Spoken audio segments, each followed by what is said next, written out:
ታሊ ጀምር ጠቅላይ ሚኒስትሩ ይመጣል ብሎ ፕሮግራሙ ደርሶኝ ነበር አልመጡም ትንሽም ቢሆን ቅሬታ አለኝ ማለት ነው ቢሰሙን ጥሩ ነበር ምናገርበት አርዕስት ያው የሀገራችን ጣጣ የሚባለው የኢትዮጵያ ታሪክ ነው በኢትዮጵያ የሀገረ መንግስት ግንባታ የታሪክ ዳራ በኩልነት ላይ የተመሰረተች ሀገር ለመፍጠር የተደረጉ ሙከራዎች ያጋጠሙን የታሪክ ፈተናዎች እና ያመለጡን እድሎች በብሔራዊ መግባባት መነጽር ሲታይ ይላል ማትሪክ ኢትዮጵያ የተፈጠረችው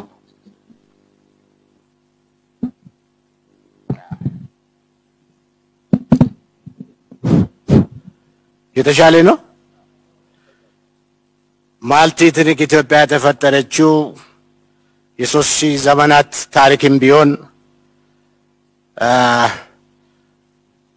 ከቴዎድሮስ ጀምሮ ነው ዘመናዊ ኢትዮጵያ የምንለው የቴዎድሮስን ታሪክ የአፄ ዮሐንስን የሀገር ግንባታ ሙከራና ሌሎች ውስጥ አልገባም ከሞላ ጎደል የዛሬቱ ኢትዮጵያ በዋናነት የተፈጠረችውና የዛሬው የታሪክ ጣጣችንን በዋናነት የተፈጠረው በአፄ ምኒልክ ነው ምኒልክ ንጉሠ ነገሥት ዮሐንስን ከተኩ በኋላ የወሰዳቸው እርምጃዎች ሳይተኩም የወሰዳቸው እርምጃዎች ነበሩ ብዙ ዝርዝር ውስጥ አልገባ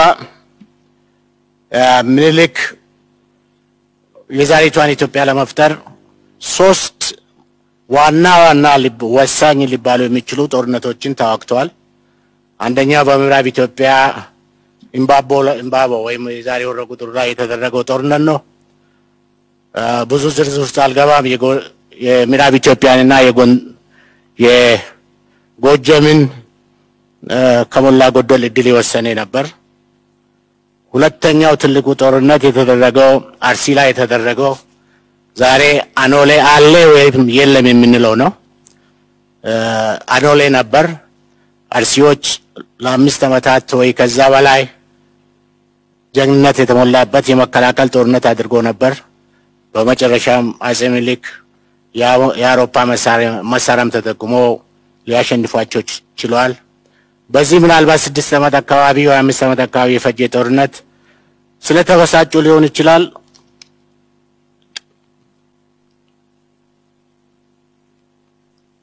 ስለተበሳጩ ሊሆን ይችላል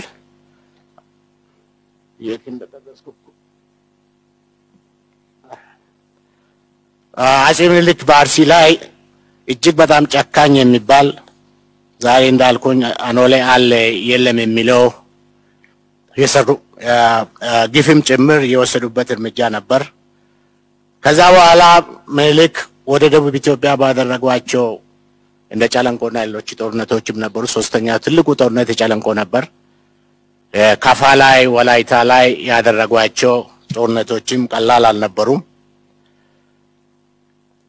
ዞሮ ዛሬ እንግዲህ የምናውቃት ኢትዮጵያ የተፈጠረችው አፄ ምኒልክ በዛ መንገድ ነበር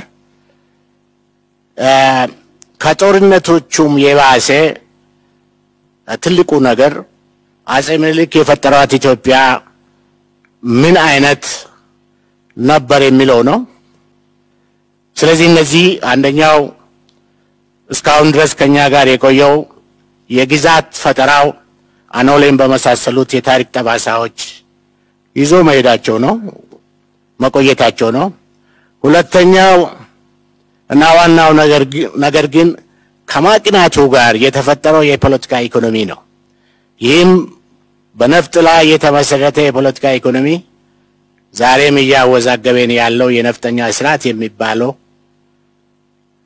ነው ለማቅናት የተሰማራው የፊውዳል ሰራዊት የገባር ህዝቦችን ነፃነት ቀምተዋል መሬታቸውን ዘርፈዋል ህዝባችን በገዛ መሬታቸው ላይ ጭሰኛና አሽከር ሆነዋል ቋንቋቸውን አፍኖ በስማ በሎ ገዝተዋል ባጭሩ እጅግ በጣም ዘግናኝና ጨካኝ የሆነ የፖለቲካ ስርዓት ጭኖባቸዋል አንዳንዱ ነፍጠኛ በ20 ሺዎች የጋሻ መሬት የሚቆጠር መሬት ነበረው ወረገኑ የመሳሰሉ የቤተ መንግስት መሬቶችን በጣም ብዙ ነበሩ ዞሮ ዞሮ ግን ይህ የጭሰኛ ስርዓት በአብዛኛው ደቡብ ኦሮሚያና ሶማሌን ጨምሮ ከሞላ ጎደል የመሬቱ ስርዓት ጭሰኝነት የተንሰራፋበት ነበር። በዘመኑ ቋንቋ ሲሶ ለነጋሽ፣ ሲሶ ለቀዳሽ፣ ሲሶ ለአራሽ የሚባለው የኢትዮጵያ ነገስታት የመሬት ፖሊሲ እጅግ በጣም ዘግናኝ በሆነ ሁኔታ የተጫነው በደቡቦች ላይ ነው። ይህ ነው በ1960ዎቹ አካባቢ መሬት ለራሹና ለብሔረሰቦች ጥያቄ ያስገባን። ከዛ ላይ ሌሎች ነገሮች ውስጥ ሳልገባ በፍጥነት ጊዜም ያለኝ አይመስለኝም። በአጠቃላይ ከብሔራዊ መግባባት ፈጠራችን አንጻር መረሳት የለበት ቁም ነገር በምኒልክና ጣይቱ የተመራው የአድዋ የጋራ ድል እንኳን ያልፈቱ የሚጋጩ 3 ወሳኝ አመለካከቶች ከኛ ጋር ቀጥለዋል። አንደኛው የሀገራችን ሀገረ መንግስት ግንባታ አንድ የነበሩና የተበታተኑ ህዝቦችን አንድ ላይ መልሶ ያመጣ ነው የሚለው አመለካከት ሪዩኒፊኬሽን የሚባለው። ሁለተኛው በአንድ ላይ ያልነበሩ ህዝቦችን ወደ አንድ ማምጣት ነው የሚለው አመለካከት ዩኒፊኬሽን ኦር ኤክስፓንሽን። ሶስተኛው ነፃ ህዝቦችን ጨፍልቆ በኃይል ማቅናት የሚለው አመለካከት ኮሎኒያል ቲሲስ የምንለው ነው። እነዚህ 3ቱ ነገሮች ላይ መግባባት ስላልቻልን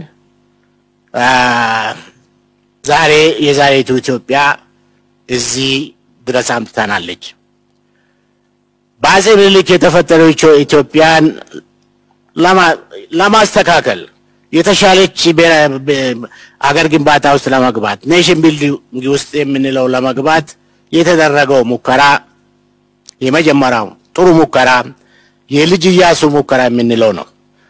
በጥቅሉ ልጅ ኢያሱ የሸዋ ኤሊት ባለመሆናቸው ሐቀኛ ክርስቲያን ባለመሆናቸው አባታቸው የወሎ እስላም ነበር ክርስትናም ቢሆን፣ ሶስተኛ ደግሞ በነበሩት በአንደኛው ዓለም ጦርነት ከጀርመን ጋር በመሰለፋቸው ብዙ ችግር የፈጠረ ነው። አንድ ነገር ብቻ ስለሳቸው አስቀምጬ ልለፍ። የሻው መፈንቅለ መንግስት ምናልባት በአፍሪካ የመጀመሪያው መፈንቅለ መንግስት ሊባል የሚችል መፈንቅለ መንግስት ሻዋዎች ሲያካሄዱ የመራው መፈንቅለ መንግስት የመራው ፌደራል ሀብተ ጊዮርጊስ የሚከተለውን ብሎ ነበር። He claims that he eats flesh of cattle slain by Muslims in order to extend frontiers and to win hearts. But these Somali and the Muslims have already been brought to heel and they do not need such diplomacy. ልብ ካደረጋችሁ የኢትዮጵያ ስቴት ፖሊሲ ከመቶ ዓመታት በኋላ ከዚህ አይነት ፖሊሲ የራቀ አይመስልም። የሀብተ ጊዮርጊስ ፖሊሲ እስካሁን ከኛ ጋር የቆየ ይመስላል። የመጀመሪያው የተስተካከለች የተሻለች ብሔራዊ መግባባትን መፍጠር ሙከራ የተጀመረው ኢያሱ ነበር። በዛም ምክንያት ነው ስልጣኑ ያጣው። አንድ በሉልኝ። ሁለተኛው ኢያሱን የተኩ ንጉሥ ኃይለሥላሴ ናቸው። ለ60 ዓመታት ገደማ ኢትዮጵያን ገዝተዋል። ከኢያሱም ያላነሰ እድልም ነበራቸው። ግን የአፄ ኃይለሥላሴ ችግር አምቦ ሁለተኛ ደረጃ በነበርኩበት ጊዜ ያነበብኩት ይለኛል። አንድ ጋዜጠኛ ካነበቡት መጽሐፍ ውስጥ የትኛውን ቀልቦን ስቦት ነበር ብሎ ሲጠየቁ አይ ደጋግሜ የሚያነበብኩና ቀልቤን የሳበው የጣሊያኑ ዘ ፕሪንስ የጻፈው ኒኮሎ ማኪያቬሊ ነው ብሎ ነበር የመለሱት። እውነትም ህይወት ዘመናቸውን በሙሉ ኒኮሎ ማኪያቬሊን ሲከተሉ የኖሩ ይመስላል። የማኪያቬሊን ምክር የተቀበሉ ይመስላል። በዚህም ምናልባት ጥቁር ማኪያቬላዊ የመጀመሪያው ሰው ሳይሆኑ አይቀርም። ግን ለ14 ዓመታት የስልጣን ተቀናቃኞቻቸውን አንድ በአንድ ካስወገዱ በኋላ በ1930 እንደ ፈረንጆች አቆጣጠር የመጀመሪያውን ንጉሥ ሁሉንም ኢትዮጵያ ያጠቃለለ ንጉሠ ነገሥት ሆኖ በተሻለ ሁኔታ ስልጣን ያዙ። ግን አንድ ነገር ልብ አድርጉልኝ። አጼ ምኒልክ ስልጣን አጼ ኃይለ ሥላሴ ለ14 ዓመት በላይ የስልጣን ተቀናቃኞቻቸው ሲገፉ ኖረው ጣሊያን ስትመጣ ኢትዮጵያን የሚከላከል አድዋ ላይ ድል ያደረጉ ጀነራሎች በቦታ የሉም። ባልቻ ብቻ ነበር፣ እሱም አልተሳካለትም፣ እስር ቤት ነበር። ከዛ ወጥቶ ነው ሲዋጋ የሞተው። እዚህ ላይ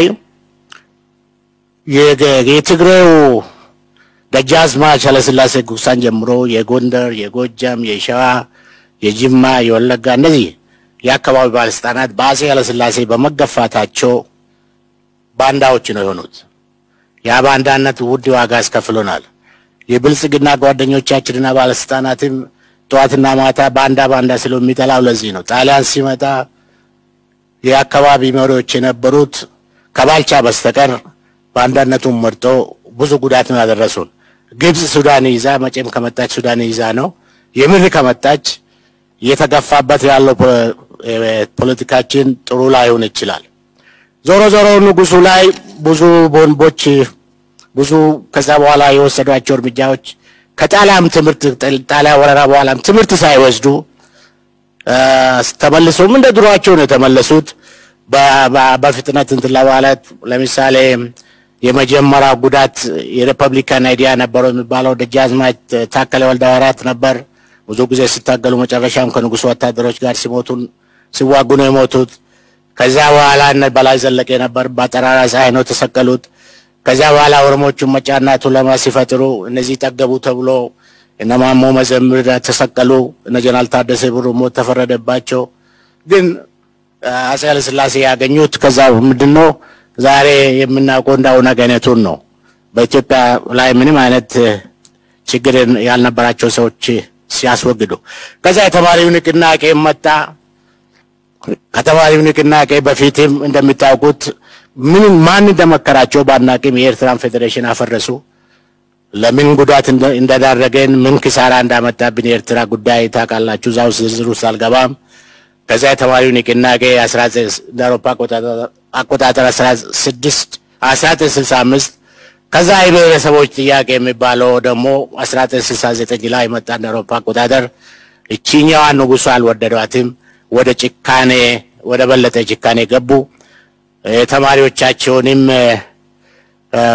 ልጆች የሚሉትም ወደ ጥላውን ግዛውን በመግደል ደም መቃባት ጀመሩ። ከዛ በኋላ ብዙ ዝርዝር ውስጥ አልገባም። ነገር ግን አጼ ኃይለ ሥላሴ ከ60 ዓመታት አካባቢ ኢትዮጵያን ሲገዙ ቆይቶ ሲወርዱ የወረዱበትም እንትን አልልም፣ ግን በቀላሉ ለ60 ዓመታት ገደማ እንደ ከእግዚአብሔር በታች ኢትዮጵያ ሲገዙ የነበሩ ንጉስ የሀገረ መንግስታቸው ግንባታ ፕሮጀክት በአጉል ምክር የሚሆን በራሳቸው ገታራ አቋም ከሽፎ ሽኝታቸው ይመስለኛል በአንድ ለማኝ ነው ዳቦ ውርወራ ነው ተሸኙት። ቀብራቸው ደግሞ ባሳደጓቸው ወታደሮች ሽንት ቤት ስር መቀበር ሆነ። ከዛ በኋላ ሶስተኛው ድል ሀገረ መንግስት ግንባታ ድል የተሞከረው በደርግ ነው። ደርግ በብዙ እንትኖች ሳትገባ በተለይ ስለ ጭሰኝነትን ለማጥፋት የተወሰደው እርምጃ ዛሬም ቢሆን ይደግፋለሁ። የደርግ ብዙ እርምጃዎች ጎድቶናል። አንደኛው ለምሳሌ ጀነራል አማን አንዶምን በመግደል ምናልባት ኤርትራ ከኢትዮጵያ ጋር ያላትን ግንኙነት የገደሉ ይመስለኛል። ሁለተኛ በደርግ የገደለ ይመስለኛል። ሁለተኛው የብሔራዊ አንድነት መንግስት አመጣብን ብሎ እነ ጀነራል ተፈሪ በንትን ከሌሎች ደርግ አባሎች ጋር ደርግ ረሽኗል። ሁለተኛ ኪሳራ ነው። ሶስተኛ አጥናፉ አባተም ጥቂት ኢኮኖሚ አመጣብን ብሎ ገደሉ። ደርግ ጭንቅ ሲመጣበት ጥቂት ኢኮኖሚ መልሶ ለማምጣት ሞክሯል። አራተኛ እነ ጀነራል ታደሰ ብሩን ጨምሮ ገደሉ።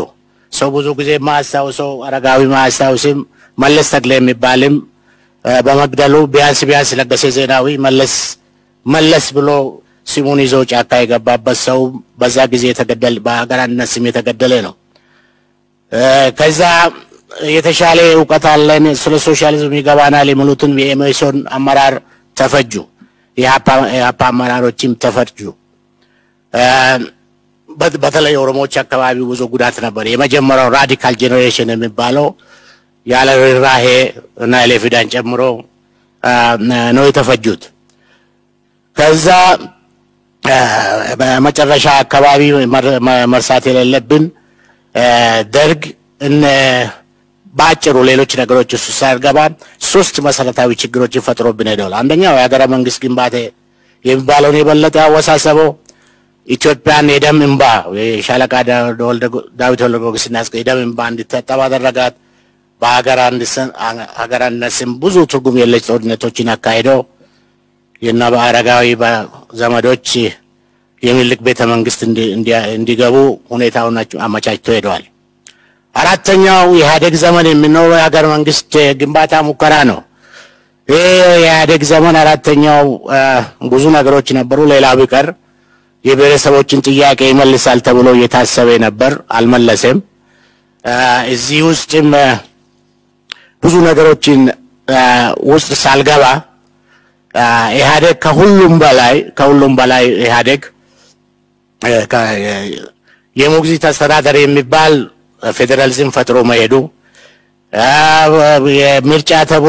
ምርጫ ተብሎ ዲሞክራሲ ምርጫው ተብሎ ቅርጫ እንኳን ያልሆነ የፖለቲካ ቲያትር በኢትዮጵያ ህዝቦች ላይ ለ27 ዓመታት ሲያካሄድ ቆይቶ መሄዱ አስቸጋሪ ነበሩ። ብዙ ዝርዝር ውስጥ የምታውቁት ስለሆነ አልገባም። ከዛ አምስተኛው ላይ በማምለጥ ላይ ያለ አዲስ የሀገረ መንግስት ሙከራ ይላል። በማምለጥ ላይ ያለ አዲስ የሀገረ መንግስት ምስረታ ሙከራ ይላል። አሁን ያጋጠመ ያለው ችግር የታሪክ ፈተና ለማለፍ ጨክነን በቁርጠኝነት ብሔራዊ መግባባት ውስጥ መግባት ወይም ኢትዮጵያ እንደ ሀገረ መንግስት የሚታበቃበት የሚጨምር ቀውስ ውስጥ መግባታችን ይመስለኛል። ይህንን በቁርጠኝነት ለመፍታር መጣሩ የሚያስፈልግ ይመስለኛል። ስለዚህ የሌሎች ሀገሮች ተሞክሮ ውስጥ ሳልገባ ብዙ ተሞክሮች ነበሩ። ሳልገባ በጣም ብዙ ጊዜ ደጋግሞ የሚገርመኝ በአፍሪካ ውስጥ ሌሎች ዓለምን እንዳስሻለው ለነገሩ በአፍሪካ የአፍሪካ ፖለቲካ ምስቅልቅል ጉዞ ውስጥ አንዱ የሚገርመኝ ላለፉት 60 ዓመታት ፖለቲካቸውን ማስተካከል አቅቷቸው በቀውስ ሲናጡ የኖሩ ሁለት ሀገሮች አሉ። አንደኛው በተፈጥሮ እጅግ በጣም ሀብታሟ የኮንጎ ዲሞክራቲክ ሪፐብሊክ ስትሆን ሁለተኛው ደግሞ የ3000 ዘመን ዓመታት አለ የምትለዋ ደሃዋ ኢትዮጵያ ናት። ከንጉሱ ዘመን ጀምሮ የሚኑ የሀገራችን የፖለቲካ እንቆቅልሾች የተከታተለ ያጠና ያስተማረና ብዙ ጽሁፎችን የጻፈ ጆን ማርካኬስ የሚባል ፈረንጅ ፖለቲካል ሳይንስም ሂስትሪም ፕሮፌሰር ነው። የኢትዮጵያ የመጨረሻዎቹ ሁለት ድንበሮች ብሎ ኢትዮጵያ ዘ ላስት ቱ ፍሮንተርስ ብሎ ጽፏል። ይሄ ሰው ምሳ ጋብዞኝ ለዶክተር አብይ ይሄንን መጽሐፍ ሲጥልኝ ብሎ አይ ሆፕ ለአንድ ኦፒዶ ባለስልጣን ሰጥቼ ነበር ያደረሰልኝ ይመስለኛል። ዶክተር አብይ ያኔቦ እርግጠኛ አይደለሁም። እንዲህ ይላል ባጭሩ የሰውዬ የኢትዮጵያ መሪዎች የሀገረ መንግስት ግንባታ የንጉሶቹ ሞዴል ኢምፔሪያል ሞዴል የደርግ ሶሻሊስት ሞዴል እና የኢህአዴጉ የፌዴራሊስት ሞዴል በሙሉ ከሽፏል ይላል። የከሸፉበት ዋና ምክንያት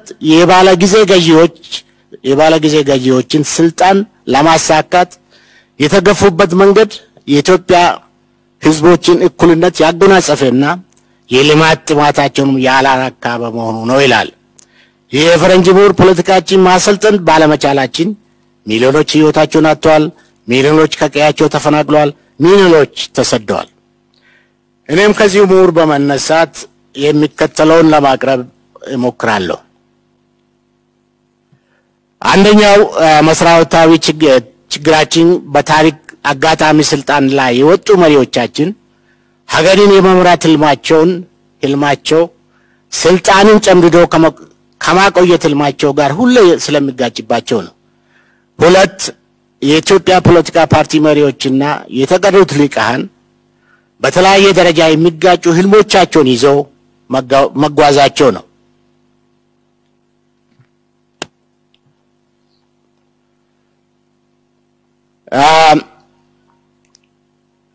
ከዛ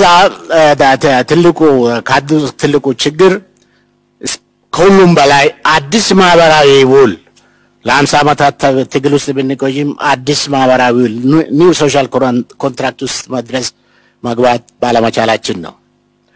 ሶስተኛ ላይ እንዳነሳውን ሁለት ነጥቦች ጋር ተያይዞ ሺህ ጊዜ ነፃና ፍትሃዊ ምርጫ እየተባለ በኢትዮጵያ ህዝቦች ላይ የሚሰራው የፖለቲካ ቲያትር መቆም ባለመቻሉ ነው። የንጉሱ ዘመን የፖለቲካ ቲያትሮች፣ የደርግ ዘመን የፖለቲካ ቲያትሮች፣ የኢህአዴግ ዘመን የምርጫ ፖለቲካ ቲያትሮች በግልጽ ቋንቋ ሲያንሱ በዲሞክራቲክ ስም የተቀለዱ ቀልዶች ሲበዙ ደግሞ በኢትዮጵያ ህዝቦች ላይ የተሰሩ ወንጀሎች ናቸው። እዚህ ላይ ብዙ ነገር ውስጥ አልገባ አዴ ብርቱካንም በዚህ መንገድ የመጓዘዋ እድል በጣም የሰፋ ነው። ቅሬታ እየተሰማ መጥቷል ማለት ነው በግልጽ ቋንቋ። ከዛ ሌሎች ነገሮችን አሁንም ጊዜ ስለሌለኝ 5 ደቂቃ ይለኛል። እሱንም እንዳደረገ አላውቅም። 10 ለማጠቃለል ችግሮቻችን 10 ናቸው። ከታሪካዊ ዳራ ፖለቲካ እስከገባኝ ድረስ 10 ናቸው። አንደኛው ያለ ሀገራዊ ስምምነት፣ በተለይ ብልጽግናዎች በደንብ እንዲሰሙልኝ ይፈልጋሉ። ያለ ሀገራዊ ስምምነት በዋናነት በአንድ ቡድን ህልምና ፍላጎት ላይ የተመሰረተ ለውጥ የመምራቱ ጉዳይ ሮድ ማፕ በዛ ላይ መመስረቱ። ሁለተኛ ለውጡን ለማምጣት በዋናነት የላቀ አስተዋጽኦ ያላቸው ኃይሎች ለምሳሌ እንደ ኦሮሞ ቄሮ አይነቱ ወደ ዳር መገፋታቸው። ሶስተኛ ለውጡን እየመራ ያለው ከራሱ ከኢህአዴግ የመጣ ቡድን ቢሆንም በለውጡ ምንነት፣ ፍጥነት፣ ስፋትና ጥልቀት ላይ የተለያዩ ኢህአዴግ ክንፎች ስምምነት ማጣታቸውና በዚህ ምክንያት እየመጣ ያለው አደጋ። አራተኛ በሚጋጩ ህልሞቻችን ምክንያት ላለፉት 50 ዓመታት መፍትሄ ያላገኘለት የመከፋፈል ፖለቲካችን ፖለቲካል ፖላራይዜሽን ጉዳይ። አምስተኛ ዲሞክራሲያዊ ለውጡ ለአብዛኛው ኢትዮጵያ ህዝቦችና የፖለቲካ ኃይሎች ተቀባይነት ያለው ሰላማዊና የተሳካ እንዲሆን የጋራ ፍኖተ ካርታ ሮድ ማፕ የመቀየስ አስፈላጊነት ጉዳይና የተቀየሰውን በጋራ ስራ ላይ የማዋል ጉዳይ። ስድስተኛ ነፃና ፍትሃዊ ምርጫ ማለት በእርግጥም በህዝቦች ይሁንታ ላይ የተመሰረተ የፖለቲካ ጨዋታ መሆኑን የማረጋገጡ ጉዳይ። ሰባተኛ ሀገራችን እውነተኛ ዲሞክራሲያዊ የፌደራል ስርዓት ያስፈልጋታል ስንል ከህልሞቻችን ባሻገር በህዝቦች ፍላጎት ላይ የተመሰረተ የፖለቲካ ስርዓት መሆኑን የማረጋገጡ ጉዳይ። ስምንተኛ ብሔራዊ መግባባት በተሻለ መንገድ የሚሳካው በደቡብ አፍሪካና በኮሎምቢያ በመሳሰሉት ሀገሮች እንዳየ ነው የፖለቲካ እስረኞችንና የጫካ አማጽያንን የመጨመሩን ጉዳይ። ዘጠነኛ የተሳካ ብሔራዊ እርቅን ለማምጣት ከስልጣን ባሻገር የምር የፖለቲካ ቁርጠኝነት ወይም ፖለቲካል ዊል የማስፈለጉ ጉዳይ። አስረኛ ስለ ኢትዮጵያ አንድነት ያለን ግንዛቤ ከፌዴራሪ ሀብተ ጊዮርጊስ ብዙ ያልሰፋ ስላለ ነው ከፌዴራሪ ሀብተ ጊዮርጊስ እይታ የሰፋና ለሀገሪቷ ያለንን ፍቅር በገደብ የማድረጉ ጉዳይ ናቸው። አንዳንዶቹ የተለየ ልዩ ፍቅር አለ ስለሚሉ ነው የቸገረኝ። መደምደማዬ ላንብብና አላቆም። ሊቀመንበር መደምደማዬ አንድ ገጽ ነች። በመደምደማዬም እዚህ ያደረሰንን የሀገራችን ፖለቲካ ጉዞ ታሪክ ወደ ኋላ እያየሁ የወደፊቱን የሀገራችን ዕጣ ፈንታም እያማተርኩ ለጠቅላይ ሚኒስትሩም ለሁላችንም የታሪክ ግርጌ ማስታወሻ ልተው እፈልጋለሁ። አንደኛው በአጠቃላይ በቅርብ ቀን ጠቅላይ ሚኒስትሩ ኢትዮጵያ አትፈርስም፣ ኢትዮጵያን የሚያፈርሷት እኛን ቀድሞ ሲያፈርሱ ነው፣ ኢትዮጵያን ለማፍረስ አይፈቀድላቸውም ሲሉ አዳምጫለሁ። ሀገርን ለማፍረስ የሚፈልጉ ኃይሎች መጀመሪያውኑ ፍቃድ ይጠይቃሉ አይጠይቁ የሚለውን ክርክር ውስጥ ሳልገባ በጨዋ ቋንቋ ንግግራቸውን አልወደድኩላቸውም። ንግግራቸውንም ተከትለው የኢሳት ቴሌቪዥን የፖለቲካ ተንታኞች ይደግማሉ የፖለቲካ ተንታኞች የሚታወቁ የአዛውንት ምሁርን በመጥቀስ ምሁሩ ደርግ መንግስቱ ኃይለማርያም ከሷቸዋል። ምሁር ነው ብለን ምንድን ትመክሩናላችሁ ብዬ አፄ ኃይለ ሥላሴ ባለስልጣናትን ጉዳይ ሲጠይቅ ጠመንጃ ይዛችሁ ምንድነው ምክር ከኛ የሚጠብቁ ብሎናል ብለዋል። አንብባለሁ ይሄንን። ዶክተር አብይ ጥሩ ይዘዋል። እቺን በደንብ ያዙልኝ። ዶክተር አብይ ጥሩ ይዘዋል። ህጉንም ሰይፉንም እየተጠቀሙ ነው ያሉት የሚለው የበለጠ ስጋት ፈጥሮብኛል። እዚህ ላይ ለጠቅላይ ሚኒስትሩን ጨምሮ ሁላችንም ደጋግመን ማሰብ ያለብን ጫወታው ከተበላሸ አብዛኛው ዓለምን በሰዓታት ውስጥ ወይም ወደ አመድነት የሚለውጥ ወይም ህይወት አልባ ሊያደርግ የሚችል የኒውክሌር መሳሪያ የታጠቀ ነፍሷን ይማርና የሶቪየት ህብረት ሰራዊት አይኑ ያየ ኒውክሌር መሳሪያ ታጥቆ አብዛኛውን ዓለምን በሰዓታት ውስጥ የሚያጠፋ ተሸክሞ አይኑ ያየ ሶቪየት ህብረት ተበትናለች። ይሄንን ልብ አድርጉልኝ። እግዚአብሔር ችግሮቻችን ለመፍታት ይርዳል።